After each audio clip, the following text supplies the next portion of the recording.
Hey everyone, welcome to the channel. Are you wanting a dirty weekend? What do you think? Do you fancy a nice dirty weekend?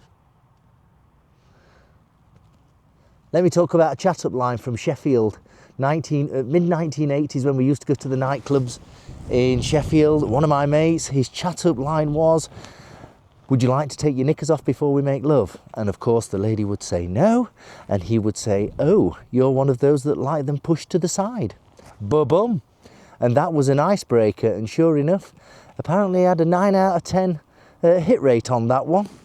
Anyway, back to the CRF300. It's a great bike. I think it's a bit of a misunderstood bike, and we're going to talk about that when we go for a ride. It's a wonderful bike. It's got a tiny petrol tank. Unfortunately, there's no fuel in it. So what we're going to do is head towards a fuel station, but I might record that, I might not. This one is used off-road. It's about a year old, maybe just a... Here's a train. Whoa, whoa, whoa, whoa, whoa, whoa, whoa, whoa, whoa. My God, they go fast. This one's just over a year old. It's had its service of when it was a year old. This one is used off-road. Unlike a lot of them that just used for commuting and things like that, but we'll talk about that when we're riding. This one's used off-road. It's only got a small fuel tank. I believe the CRF Rally has got a larger tank. This one gets a service every 4,000 miles. Like I say, it's only got 2,500 miles on it. The CRF 450, if you're thinking about the 450, that has a service every 1,000 miles. So take that into consideration if you're fancying the 450. Prices, about £5,500 in the UK. In America, you can get them for $5,000, which, to disappoint those in Britain or the UK, that works out at about £4,020. Now these are not on the road prices. I don't know what the on the road cost is in America. The on the road cost for this in Britain, I guess, is somewhere around £200, £250. They're a great little bike, 26 horsepower, and that's more than enough for green laning and light off-road work. It's not a motocross bike. If you're expecting it to be a motocross bike, it ain't. It's nothing like a Suzuki RMZ 250. It's nothing like that. It's a bit more sedate. These are the original tyres on the bike. They've done, like I say, it's done 2,500 miles. These are ready for replacing and will be replaced when the summer season starts in the UK, maybe around May, in readiness for the work that it's going to be doing off-road for 2025. Let's go for a ride. Here we go.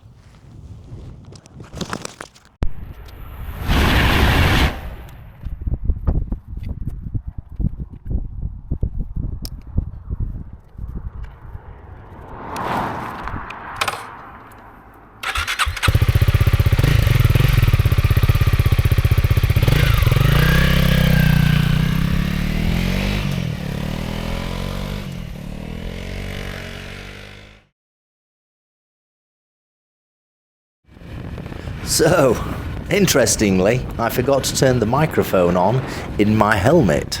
So this is a bit of a voiceover, not realising that that had happened whilst riding. I've obviously returned to home and done starting the editing and realised the microphone was turned off. What a silly sod. I don't know. Anyway, CRF300. And really this applies to the CRF 250 as well. So I think the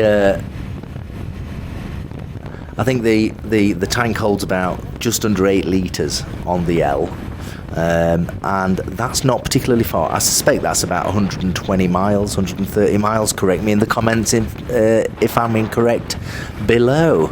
And it is a great bike. it is a great bike. The roads that I'm riding on at this moment in time, are absolutely perfect for this kind of bike.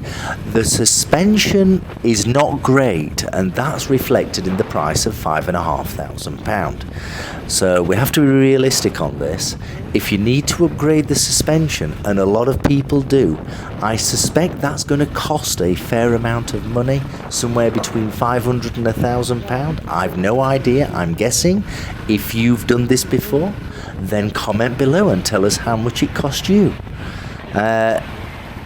What else about it is, the seat is quite firm, but it is comfortable. I suspect it's not particularly great for long distances. However, due to the nature of the bike, it's not a long distance machine. This is about maybe commuting to work and back, and going places to go off-road. If I had a van, and the owner of this particular machine does have a van, I would slip the bike in the back of the van, do my 2-hour drive to wherever it is that I'm going off-road, and then take it out of the van and do whatever you do when you're off-road. Now, I am having this machine for a week or two, so I will be doing a couple more videos in the near future on this CRF300. The reason why, and correct me if I'm wrong on this again, the reason why it's now a 300 instead of a 250 is because the 250 didn't meet the new EU regulations, and so to keep the amount of power that it's got, which is 26 horsepower, what they have done is increase the cc to something like 289 cc or 282 cc to overcome the problems with the EU regulations on emissions. The screen on the CRF300 and CRF250 is very simple. It shows you exactly what you need to know, and that's all.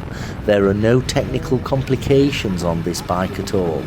It's a very simple bike. I like simple bikes without too much complications, where, you know, the things that you just don't use. You know, you pay £3,000 for all this technology on your bike and you just use it once. You just adjust it to what you want, and then you never do it again. In this particular moment, I'm showing you that the bike can set off easily in second gear. The gearing on the bike is very low, generally speaking, hence why its top speed is about somewhere between 60 and 70 mile an hour. But it's not designed to be going down motorways, to be fair on the machine. Setting off in second gear is very easy, assuming the landscape that you're in is fairly flat. If I owned this machine, I would be always setting off in second gear, on the understanding that I live in Staffordshire, and in Staffordshire it is very, very flat, which is absolutely great. As I said, we've talked about the suspension. The suspension's a bit squashy. I believe it's exactly the same on a new CRF450. Owners of the CRF450 complain that the suspension is a bit wishy-washy, although I understand the suspension on the 450 is much superior to the 300. I've never ridden a 450, or certainly a standard 450, so I don't know too much about that.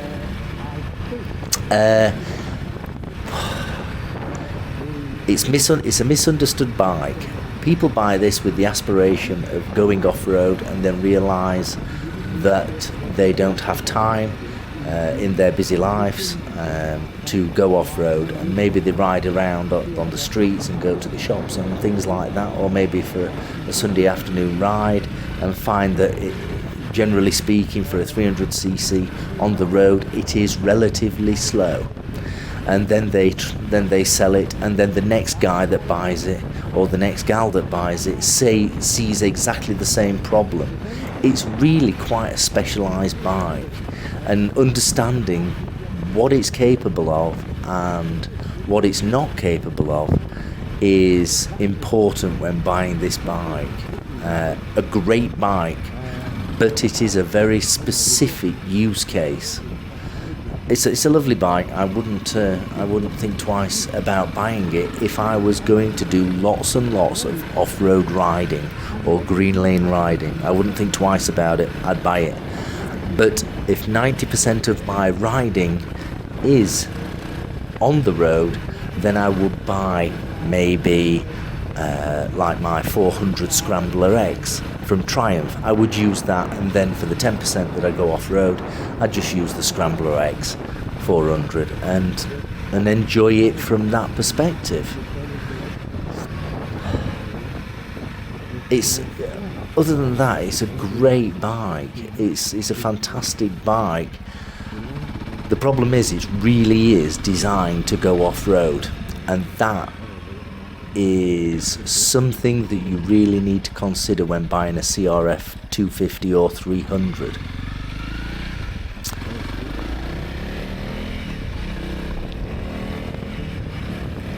I would possibly want a trailer for this bike. I haven't got a van. If I bought one of these, I would probably want a trailer to take it wherever I was going to ride it off-road. I mean, there's tons of these on eBay and Marketplace, Facebook Marketplace, second hand.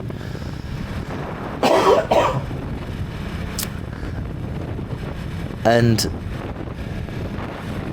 there's a lot of them in circulation second hand, and they are advertised usually at something silly like £3,500 for a 2019, which is obviously 5 or 6 years old. I would, and people must buy them at, let's say, instead of £3,500, they pay £3,000, and they're obviously a really, really popular bike, but it's just a case of, I guess if you were looking at a 5-year-old bike, I wouldn't be surprised if it had 3, 4 or 5 owners, where the owners have recognised that it's not the bike that they wanted, or it doesn't really fit their aspirations of going off-road every weekend, because you've got other things to commit to, maybe family life, maybe work life. Everything else gets in the way of actually going off-road, and you can usually bet that going off-road is not easy, because you've got to travel an hour somewhere to go off-road, and then you've got to travel an hour back home, and you're covered in dirt, and then you get back home and it's 2 hours to give it a good clean. So all these dimensions make people rethink about their aspiration to ride off-road. Personally, I think riding off-road is great, but I don't do enough of it, and I'm happy with that. I'm happy not to do enough off-road riding, but that doesn't mean to say it's not fun. And if you're looking for fun, going off-road is absolutely fantastic. I go off-road on the Scrambler 400X, and it's great fun. But 90% of my riding is on the road, just like this, and I have to take that into consideration. Ultimately, what I would like to do with my 400 Scrambler is take it touring, but I couldn't tour on a CRF300. I couldn't. Other people can, but I couldn't. I know Itchy Boots has a CRF300, or she had a CRF300, and nothing but praises. But for me, it's, I couldn't imagine going such distances on a CRF300. That said, when it comes to Itchy Boots, she's always off the road. She's always off-road, so the CRF300 makes great sense. You'll notice at the beginning of the video that the bike is quite tall. I'm 5'10" with a 30-inch inner leg. When you get on the bike, it's difficult because it's very tall.